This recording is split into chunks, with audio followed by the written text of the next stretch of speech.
राधे कृष्णा बंधुओं, श्री गोवर्धन महाराज की जय हो। आज हमारे श्री कन्हैया जी गौ चराकर वापस लौट रहे थे। जैसे ही वापस लौटे तो मैया के पास गए और मैया से पूछा, मैया ये इतने प्रकार के भोजन, इतने प्रकार के व्यंजन, ये भोग काहे को तैयार हुए रहे हैं? तो मैया कह रही, लाला तू इन सबन से दूर रही हो, ये सब जय जय काज बन रहे हैं। कन्हैया कहवे लगे, मोते बड़ो जय जय धरा पे कौन आए गयो? तो मैया कहवे लगी, मोय नाय पतो, तू बाबा ते जाके पूछ ले। इस बात का जवाब जब मैया ने नाय दियो तो कन्हैया जी बाबा के पास गए और बाबा ते पूछवे लगे, बाबा ये प्रसाद, ये भोग, ये किसके लिए बन रहे हैं? तो बाबा क्या कहते, कन्हैया ये सब इंद्र देवता की काज बन रहे हैं, क्योंकि वह हमारे किसान लोगन की काज वर्षा करते हैं और वर्षा करने के लिए हम उन्हें प्रसन्न करते हैं। तो हमारे श्री ठाकुर जी ने बड़ा ही सुंदर उपदेश दिया। क्या कहा, कर्मणा जयते जंतु कर्मणे अयुतु सुखम दुखम भयम चरमम कर्मणे वादिते तय। कितना प्यारा उपदेश दिया भगवान श्री कृष्ण चंद्र जी ने। कहा, ये सुख, ये दुख, ये सब कर्म के अनुसार मिलता है। पूजा तो मन की प्रसन्नता के लिए होता है। आप एक बात समझिए कि हम पूजा कर रहे हैं और वो पड़ोसी पूजा नहीं कर रहा, तो क्या हमारे ही खेत में वर्षा होगी, उसके खेत में वर्षा नहीं होगी? होगी, क्योंकि इंद्र देवता का कार्य है वर्षा करना। जैसे वायु देवता का कार्य है पवन देना, सूर्य देवता का कार्य है किरणें देना, चंद्र देवता का कार्य है छाया देना, वरुण देवता का कार्य है जल देना, ऐसे ही इंद्र देवता का कार्य है वर्षा करना। वृक्ष के जड़ में अगर हम पानी डालेंगे तो पत्ते उगेंगे, अच्छे अच्छे फल उगेंगे। ये वृक्ष का कार्य है, ये सारे कार्य है सब देवताओं के। तो हम इनको क्यों नहीं प्रसन्न करते? तो कहवे लगे कि इन सबसे बड़ो देवता है श्री गिरिराज जी महाराज। श्री गोवर्धन जी महाराज की कृपा से ही ये सारे देवता कार्य करते हैं। गोवर्धन जी पे ही वृक्ष है, गोवर्धन जी पे ही वरुण देवता है, गोवर्धन जी पे ही जल देवता है, वायु देवता है, सब गोवर्धन जी पे है। गौ माता भी गोवर्धन जी पे है।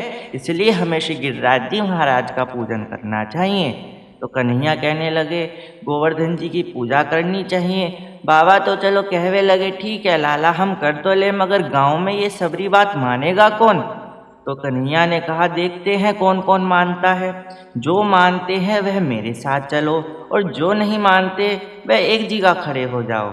जो जो गांव में बिन दांत वाले थे, जो बड़े बड़े सरपंच, अध्यक्ष, उपाध्यक्ष थे, वे खड़े होके कहवे लगे, ये 4 दिन को बालक हमें सिखाएगो कि हमें कैसे पूजा करनी चाहिए, किसकी पूजा करनी चाहिए, हम कन्हैया की बात काहे को माने? तो वे कहवे लगे, हम तो इंद्र देवता की पूजा करेंगे, नहीं तो वो नाराज हो जाएंगे। और जो भी थे, वो जितने भी थे, मुंह में दांत नहीं था, हाथन में बल नहीं था, पैरों ते चलाए ना जावे, तो वे बोरी कैसे उठाते, भोजन कैसे उठाते, भगवान को भोग कैसे लगाते? इसीलिए वह भी अब हार मान के कहने लगे, चलो इस वर्ष गोवर्धन जी महाराज की ही पूजा कर लेते हैं। क्यों? पूजा गोवर्धन की कर ले, तेरे सब संकट कट जाए। पूजा गोवर्धन की कर ले, तेरे सब संकट मिट जाए। तो सब गोवर्धन जी महाराज के पास जाने लगे, श्री गिरिराज जी महाराज के जयकारे लगाने लगे, 56 भोग तैयार करने लगे, और सब ब्रजवासी गोवर्धन जी महाराज के पास पहुँचे। और जैसे ही पहुँचे, पूजा कार्य में सबसे पहले कार्य होता है कि किसी भी देवता को स्नान कराया जाता है। तो सब सोचने लगे कि ये गिरिराज जी महाराज तो बहुत बड़े हैं, इनको हम स्नान कैसे करावेंगे? तो कन्हैया ने अपने मन से मानसी गंगा को प्रकट किया। क्यों? क्योंकि जब ब्रिजवासी स्नान करवे लगे तो हजारों बाल्टियाँ बहाने लगे, फिर भी गिरिराज जी महाराज का नख तक नहीं भीगा था। तो कन्हैया जी ने अपने मनोभाव से मानसी गंगा प्रकट करी। बोलो मानसी गंगा की जय हो।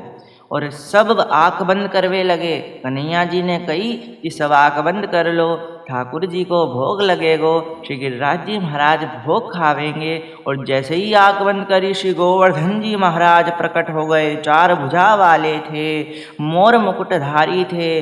तो ये जब दर्शन करा तो श्री दामा जी कन्हैया जी के कान में बोलवे लगे, कन्हैया जे गोवर्धन तो बिल्कुल सेम टू सेम तेरे जैसे ही लग रहे हो है, तू ही लग रहे हो है। तो कन्हैया कहवे लगे, अरे लाला तोय ना है पता, जब मैं यहाँ गैया चरावे आयो करो ना तो ये गिरिराज जी और मैं एक ही गैया का दूध पीवे थे, इसीलिए हम बिल्कुल एक जैसे लग रहे हैं।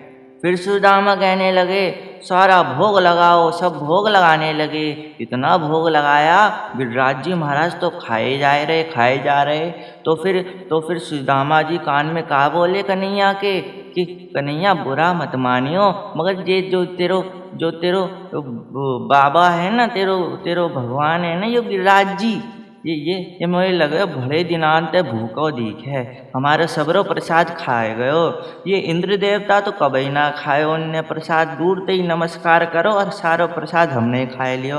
कन्हैया कह रहे चिंता न करे, जितना हमारे गिरिराज जी लेते हैं उसका 10 गुना तुम्हें देंगे भी जरूर। और फिर दूसरी तरफ क्या देखते, नारद जी इंद्र के पास जाते और इंद्र से कहते, इंद्र देवता जी तुम्हारे नाम के रसगुल्ले रसमलाई तो गिरिराज जी महाराज खाने लग रहे हैं, तुम यहाँ बैठे क्या कर रहे हो।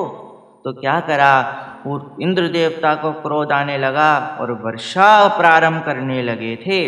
तो कृष्ण भगवान जी नीचे से देख रहे थे कि इंद्र देवता का अभिमान जरूर टूटेगा, और जभी उससे पूर्व श्री गिरिराज जी महाराज ने 2 गुना प्रसाद भक्तों को दिया और सबने प्रसाद मिलकर खाया।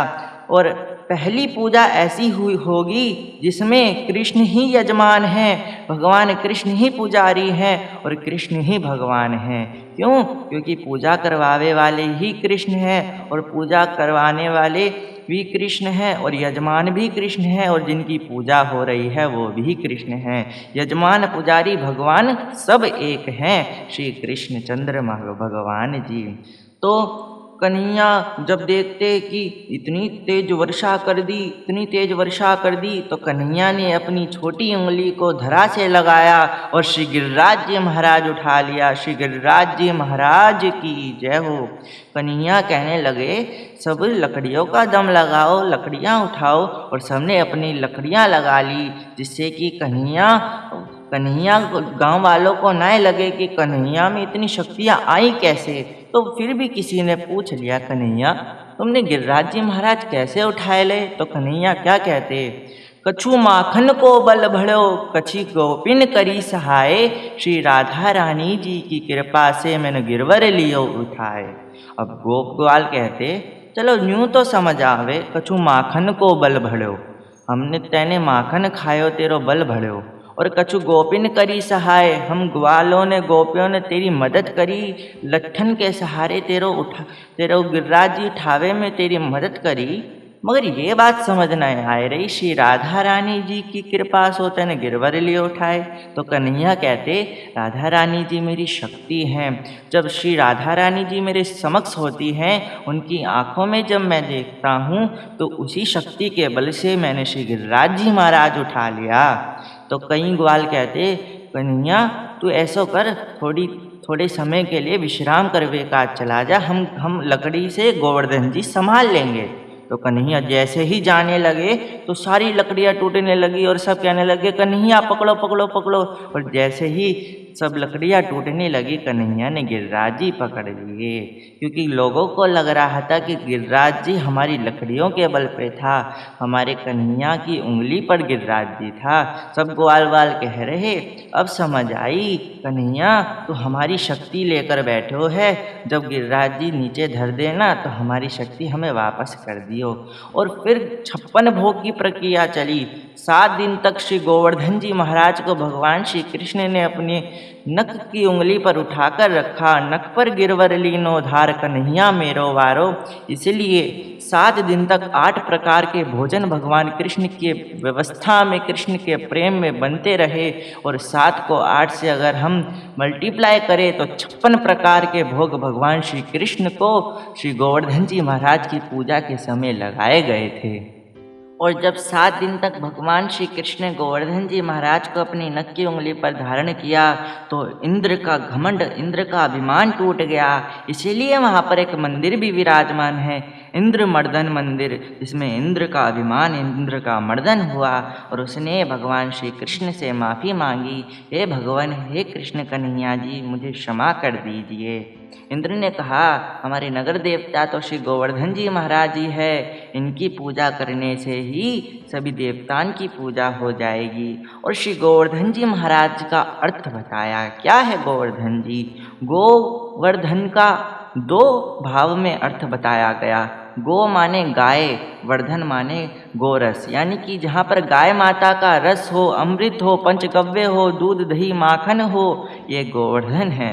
और दूसरा अर्थ बताया, गो माने गोप, वर्धन माने इंद्रिया, जहाँ गोवर्धन है। तो यही प्रेम का भाव है, यहाँ अभिमान का मर्दन हुआ। और 7 वर्ष की आयु में भगवान श्री कृष्ण ने ये बड़ी प्यारी लीला करी, जिसमें श्री गोवर्धन जी महाराज को अपनी तिरछी उंगली पर उठाया था। यह भी कहा जाता है कि ब्रजमंडल में 3 पर्वत है। एक पर्वत जो बरसाना में है, एक पर्वत जो गोवर्धन जी में है, एक पर्वत जो मथुरा में है। ये तीनों ही ब्रह्मा विष्णु महेश है। बरसाना वाला पर्वत ब्रह्मा जी है, गोवर्धन वाला पर्वत विष्णु जी है और मथुरा वाला पर्वत महेश यानी शंकर जी हैं। आज की लीला इतनी ही। श्री गोवर्धन महाराज की जय हो।